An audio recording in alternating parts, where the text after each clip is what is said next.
वह चुड़ैल जैसे ही कमरे में दाखिल हुई और मेरे करीब आके उसने मेरे वजूद को इस अंदाज में अपना आग जैसा गर्म हाथ लगाया कि मैंने करवट ले ली। और शायद वो यही चाहती थी कि मैं करवट लूँ, और मैंने जैसे ही दूसरी तरफ करवट ली तो उसने अपने बड़े बड़े ड्रेकोला की तरह के जो दांत थे वो मेरी कमर के अंदर गाड़ दिए, और ऐसे कमर के अंदर गाड़े कि उनके दांतों के मेरे वजूद के अंदर जाते ही इतना शदीद मुझे दर्द हुआ, इतना शदीद मुझे दर्द हुआ कि उसी लम्हे उस दर्द की शिद्दत से मेरी आंख खुल गई। और जैसे ही मेरी आंख खुली तो मैं ये देख के हैरान हुआ कि मैं वाकई करवट लेके ही सोया था जैसे मैंने अपने आप को ख्वाब में देखा था। ख्वाब था या बंद आंखों से मैं खुला ख्वाब देख रहा था। कैफियत ऐसी थी कि आंखें बंद थी मेरी, लेकिन मैं देख पा रहा था। मुझे नहीं पता, क्योंकि जब मेरी आंख खुली तो मंजर बिल्कुल वही था जो मैंने अभी तक देखा था। ख्वाब कह लीजिए या ख्वाब जैसी कैफियत में कि जिस कपड़े को पहन के मैं बुनियान पहन के सोया था वैसा ही मैं सोया था। और जब मेरी आंख खुली थी, जिस तकलीफ से मेरी आंख खुली थी, तो मैंने देखा कि मैंने उसी तरह करवट ली हुई है। और उसी लम्हे जब मेरी आंख खुली तो मुझे उसी साइड पे, उसी जगह पे जलन महसूस हो रही थी, बहुत ज्यादा जलन। अगर ये ख्वाब था, मैंने एक ख्वाब देखा है, तो मुझे पीछे जलन क्यों महसूस हो रही है? मैंने एकदम से कमर के पीछे हाथ लगाया तो बाकायदा मेरे हाथ को खून सा टच हुआ। ये तो उसी जगह पे खून था। ये क्या है? मैं भाग के उठ के खड़ा हो गया, खौफजदा हो गया। क्या ये मेरा वहम है? लेकिन ये जलन किस चीज की है? इसी जगह पे ही तो मैंने अभी चंद लम्हों पहले देखा है। उसके दांत को गाड़ते हुए मैं सीधा गया, लाइट ऑन की और शीशे के सामने खड़े होके अपने वजूद को पीछे से देखा तो बाकायदा मेरे वजूद पे इसी अंदाज में काटा गया था कि दो दांतों के जैसे घुसने के निशान होते हैं, दो निशान थे। और साथ छोटे छोटे जैसे दांतों के, नोकीले दांतों के, चूंच वाले दांत होते हैं नोकीले, उसके निशान थे। बाकायदा एक निशान बना हुआ था जैसे किसी ने मेरी कमर पे मुंह रखा हो। अब एक इंसान जो दर्द की शिद्दत से ख्वाब की सी कैफियत से उठ के बैठ गया हो और उसको फिर जागने के बाद भी दर्द महसूस हो रहा हो, शीशे आईने के सामने खड़े होके भी वो नजर आ जाए तो उसकी हालत क्या होगी? वो कहता है मैं घबरा गया, कमरे के अंदर बगौर जायजा लिया क्या कोई मौजूद है। मेरा वहम था, ख्वाब था या ख्वाब की सी कैफियत। दरवाजा अंदर से बंद था। अगर वो औरत अंदर आई थी तो दरवाजे को खुला होना चाहिए था, दरवाजा तो बंद है। लेकिन ये किस चीज का निशान है? फिर भी मैंने बैठ के आयतुल कुर्सी पढ़ी। और जब सुबह हुई, उसने घर वालों को बताया कि रात मेरे साथ ये हुआ है। और उसने फिर अपनी कमर आगे कर दी तो सारे घर वाले देख के हैरान रह गए। वाकई उसकी कमर के ऊपर दांत गाड़ने के, काटने के निशान थे। और हैरत की बात यह थी, जिस बिस्तर पे वो सोया था उस बिस्तर पर तो कोई ऐसी चीज नहीं थी उसके नीचे कि जो उसको दांतों की तरह काट ले। बाकायदा जैसे दांत छपे होते हैं, दो नुकीले जो आगे से उसके बड़े नजर आ रहे थे, उनके तो दरमियान में निशान ही और थे और साइडों पे दांत थे। और कहते हैं भाई को ये जो काटा गया था तकरीबन 2-2.5 हफ्ते तक ये जख्म मौजूद रहा था उसकी कमर पे। लेकिन क्योंकि भाई ने बताया था एक ख्वाब की सी कैफियत में उसने ये सब कुछ फील किया था, तो इसलिए इसको कोई समझ ना पाया। लेकिन भाई के लिए एक झटका था, वो जरूर डर गया था। लेकिन घर वालों के दिलों में एक बात तो आ गई थी, ये क्या हुआ है? और कुछ अरसे बाद वो कहते हैं जो वाकयात हैं हमारे घर में फौरन फौरन नहीं होते रहे, काफी गैप के बाद होते रहे हैं। कुछ अरसे बाद जिन्होंने कहानी भेजी है सऊद खालिद, वो कहते हैं मैं रात को सोया हुआ नींद से इसलिए जागा कि मुझे प्यास लग रही थी। मैं हमेशा से ठंडा यख पानी पीता हूं, सर्दियां हो या गर्मियां, मेरी एक आदत सी बन गई है। मैं ठंडा यख, बहुत ज्यादा ठंडा हो पानी तो वो पीता हूं। तो मुझे प्यास लग रही थी और मैंने जब देखा ये रात का अच्छा खासा ऐसा टाइम है कि जब सारे गहरी नींद सो रहे हैं, आधी रात का टाइम है तकरीबन, और प्यास तो किसी वक्त भी इंसान को लग जाती है। शायद आंख खुलने की वजह वो प्यास है। अब मैं उठा, चल के मुझे जाना था अपने कमरे से निकल के जो पहले कमरे के आगे एक छोटा सा कॉरिडोर बना हुआ था, उस जगह पे उन्होंने अपना फ्रिज रखा हुआ था और उस फ्रिज वाले जगह पे जहां पे फ्रिज था उसके साथ ही दरवाजा था आगे कमरे का, जो पीछे वाला कमरा था। सऊद कहते हैं मैं उठा पानी पीने के घर से और चलता हुआ फ्रिज के पास आ गया। मैंने बोतल निकाली, ठंडा यख पानी था, वो मैंने पिया और पानी पीने के बाद मुझे एकदम से नजर गई, सारे घर वाले सो रहे थे, अंधेरा था, लेकिन कॉरिडोर और इस तरह की जगहों पे उजाला रखा जाता था, लाइट जला के रखी जाती थी ताकि रात को कोई उठ जाए, आना जाना हो किसी का तो किसी को मसला ना हो। मैंने देखा कि सामने दरवाजा जो है कमरे का खुला हुआ है और तभी मेरी निगाह पड़ी पानी पीते हुए कि अंदर कोई लाइट नहीं जल रही थी, लेकिन इसी कॉरिडोर के अंदर जो जलती हुई लाइट थी वो सामने कमरे तक तो जा रही थी और कोने पे बिछा हुआ जो बेड था उस बेड के ऊपर मैंने देखा मेरी आपी, मेरी बहन जो सबसे बड़ी है, कमजोर सी पतली सी, हाइट में जरा वो छोटी हैं, वो सामने बिस्तर पे बैठी हुई है। मैंने एक झलक देखा है, आप ही को क्या हुआ है? वो इस अंदाज में बैठी है जैसे आप टांगे नीचे लटका लेते हैं और उठ के बैठ जाते हैं, यानी एक कोने पे आप बैठ के बैठे हैं तो आपकी टांगे नीचे होंगी, या जब हम बेड से उठने के लिए बिल्कुल जूते पहनने के लिए जिस कंडीशन में बैठते हैं कि पाँव ऐसे नीचे रखते हैं कि जूते पहन सकें, तो वो ऐसी ही कैफियत में बैठी थी। तो उसका मुंह दूसरी तरफ होना चाहिए था, लेकिन मैंने देखा वो इस अंदाज में भी बैठे हुए उसने गर्दन मोड़ी हुई है और मेरी तरफ देख रही है। मैंने कहा मैं पानी पी लूं, आप ही से पूछता हूं सब खैरियत है ना? मैंने पानी पिया और पानी पीने के बाद फिर आप ही की तरफ देखा। अब मैं जिस अंदाज में खड़ा हूं, मेरे सामने दरवाजा है, दरवाजे के सामने बिछा हुआ बिस्तर है और उस बिस्तर पे बैठी हुई आपी है।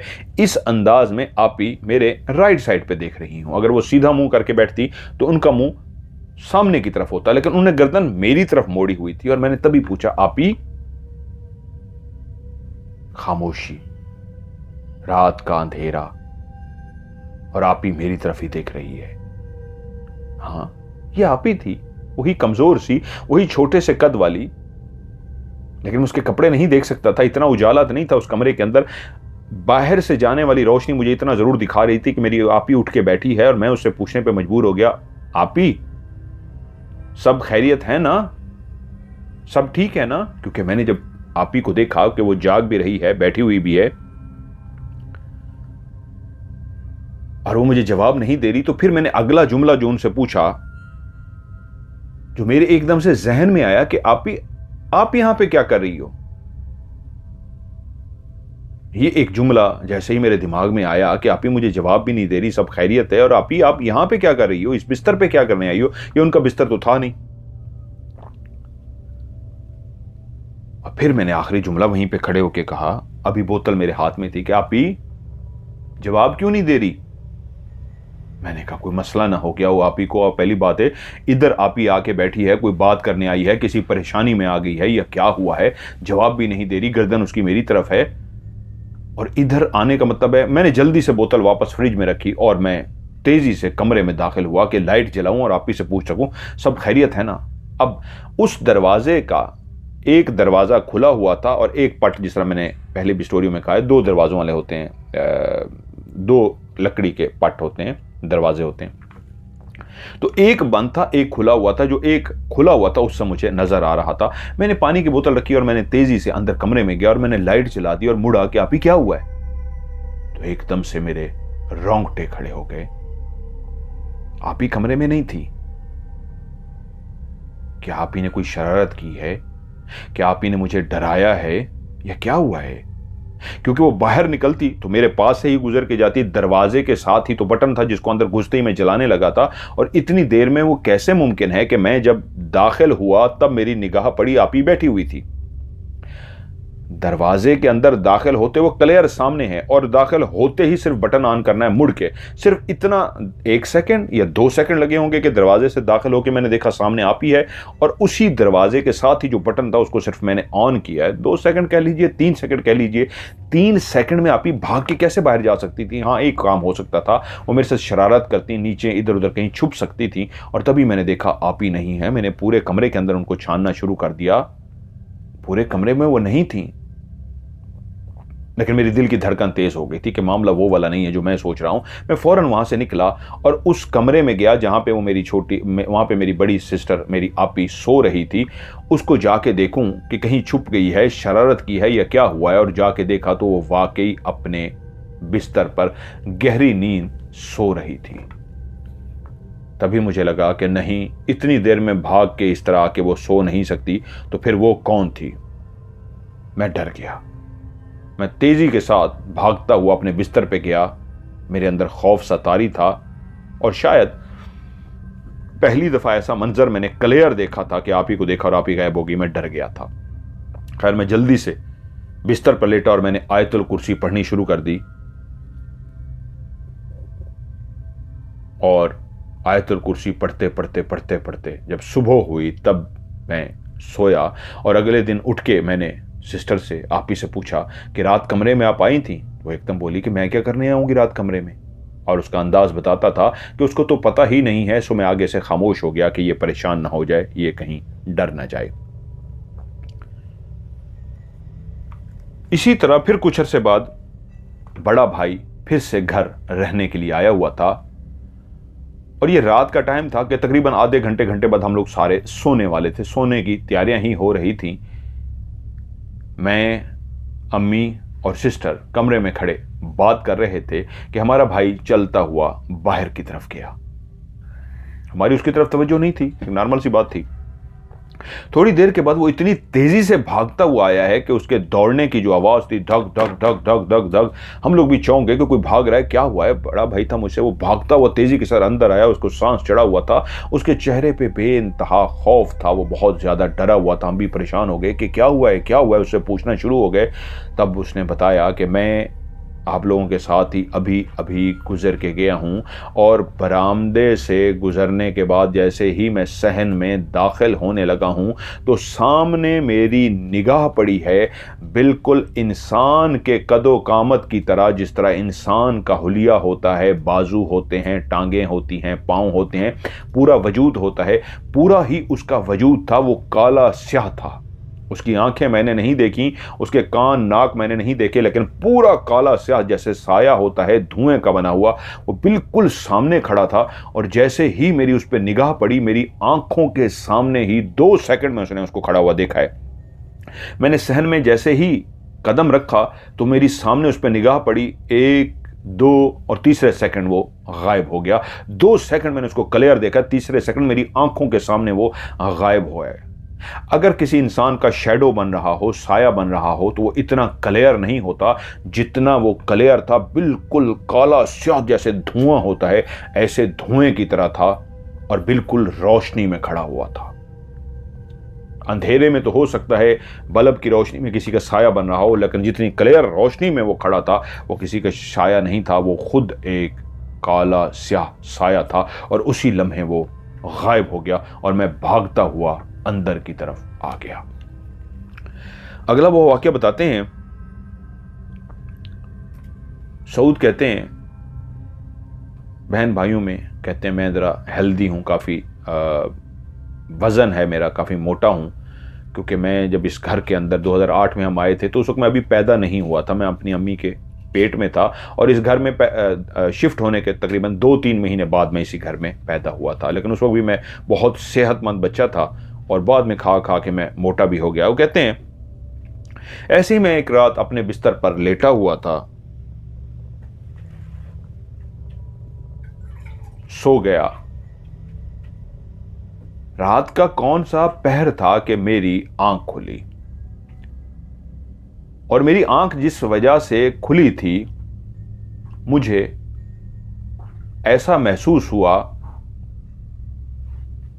कि अम्मी शायद अंदर कमरे में आई हैं और चली गई हैं। नींद से मैं जागा था और अम्मी आके शायद चली गई। सर्दियों के दिन थे। मैंने कहा अम्मी आई होंगी किसी काम से। आंख फिर से लग गई। थोड़ी देर के बाद फिर से महसूस हुआ कि फिर कमरे के अंदर अम्मी आई हैं या क्या हुआ है, लेकिन मेरी आंख क्यों खुली है।